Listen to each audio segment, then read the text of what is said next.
Unit 6, Making Modern America, 1945 to the present. Chapter 36, The Cold War Begins. The overarching theme of Chapter 36 is that the post-war America found new prosperity economically and a new enemy in the communist Russia.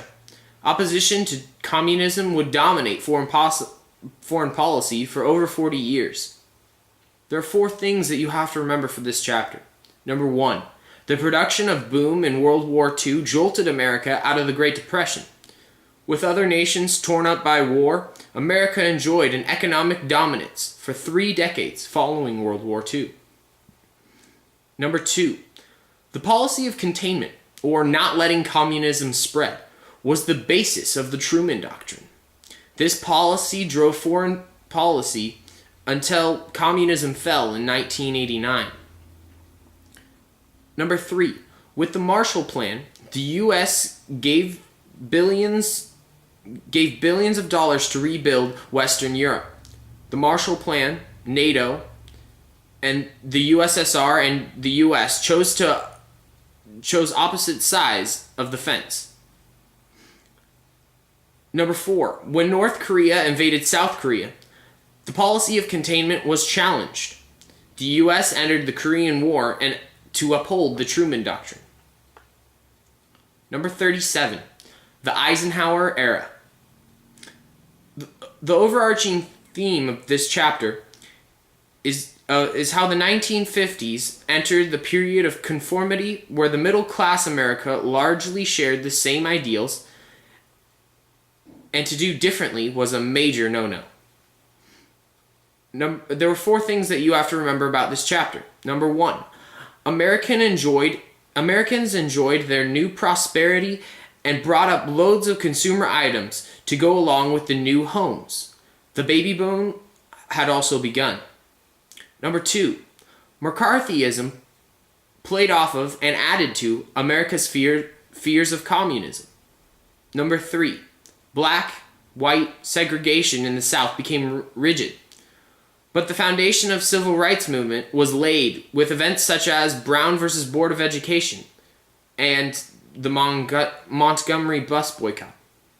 Number four, the Cold War dominated culture. Incidents between U.S. and the USSR, such as America's U-2 spy plane being shot down, added to the tension. Plus, a new arms race of nuclear weapons and a space race began to develop satellites and rockets. Chapter 38, The Stormy Skies. The overarching theme of Chapter 38 is that the 1960s were a decade of upheaval. Abroad, the Vietnam War drug throughout the decade. At home, and cultural changes were staggering. Number one, there are 5 things that you have to remember about this chapter. Number one, John Kennedy bubbled over foreign policy with his failed Bay of Pigs invasion of Cuba, then redeemed himself by standing up to the USSR in the Cuban Missile Crisis. Number 2, JFK also sent U.S. advisors to South Vietnam. The goal was to prevent communist North Vietnam from taking over non-communist South Vietnam. Number 3, the civil rights movement gained steam and reached full boil when Martin Luther King's I Have a Dream speech. The Civil Rights Act and Voting Rights Act were large steps forward towards ending discrimination. Number 4, Lyndon Baines Johnson fought two wars.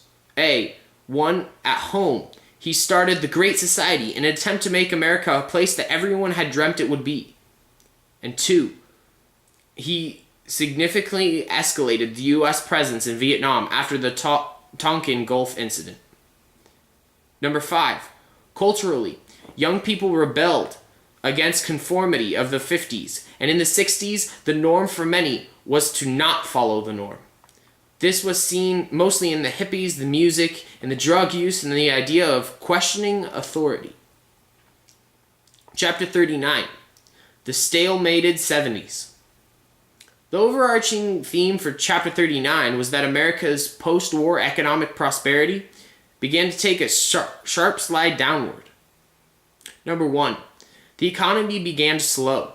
This was mostly due to increased oil prices and resulting inflation. Generally speaking, during the 1770s, gas prices tripled and inflation reached double digits by 1980. Number 2.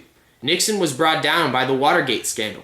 The scandal involved a break-in and a mic bugging at the Democratic headquarters. Nixon got into trouble for obstructing justice and telling people to keep quiet about it. Number 3. Jimmy Carter was elected as a Washington outsider.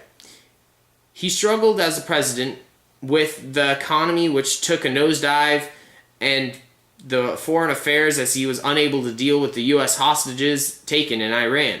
Number 4. Though times were certainly not bad, mixed with the Watergate scandal, it was a decade without tremendous progress.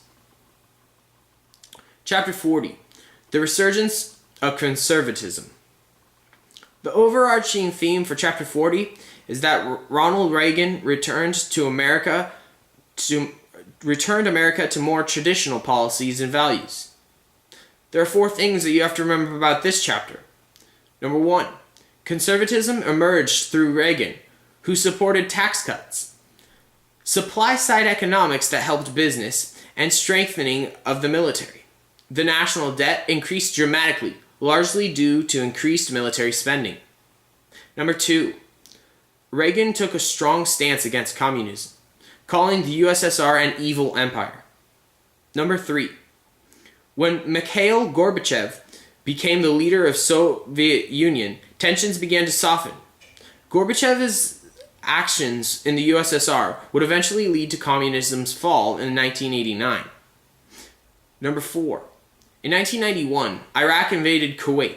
This started an international effort to oust Iraq, led by George H.W. Bush and the U.S. Chapter 41. The overarching theme of Chapter 41 is that Bill Clinton and the federal government largely bumbled through 8 years of presidency, yet enjoyed a robust economy, and George W. Bush took the war on terror overseas to Afghanistan and Iraq. There are 6 things that you have to remember about this chapter. Number 1.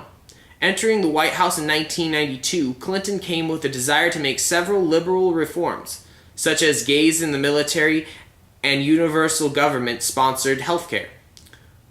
Most of these were overestimated and did not pan out. Number 2. 2 years later, the Republicans, led by Newt Gingrich, won large numbers in Congress.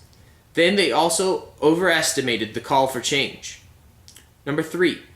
Problems abroad were also a thorn in Clinton's side, including chaos in Somalia, where the U.S. entered and then left, trade policies with China, ethnic fighting between the Balkans, where the U.S. and NATO tried to clean up the mess.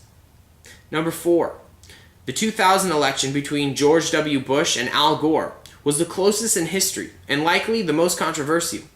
Gore got more popular votes, but after counts and recounts in Florida, Bush got more electoral votes and won. Number 5. On September 11, 2001, radical Muslim terrorists attacked the U.S. by hijacking airplanes. This motivated President Bush to attack Afghanistan in hopes of ousting the Taliban rulers and uprooting the terrorists. Number 6. Believing Saddam Hussein had WMDs, weapons of mass destruction, Bush and Congress led to attack Iraq. Hussein was captured and the U.S. set up a new Iraqi government.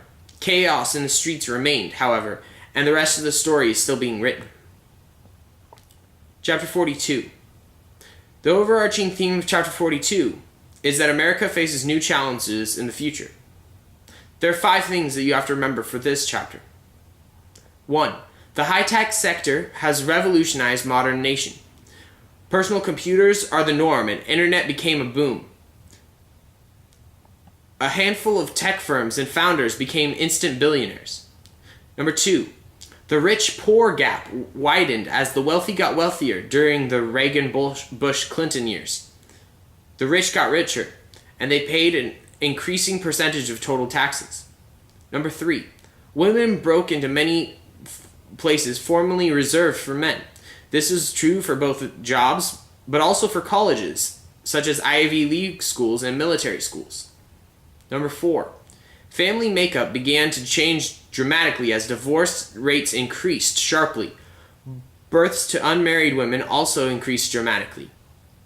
Number 5, demographic changes are seen in A, the baby boomers aging, and B, a large rise in Latino immigration, the rise of multiculturalism. Thank you for listening.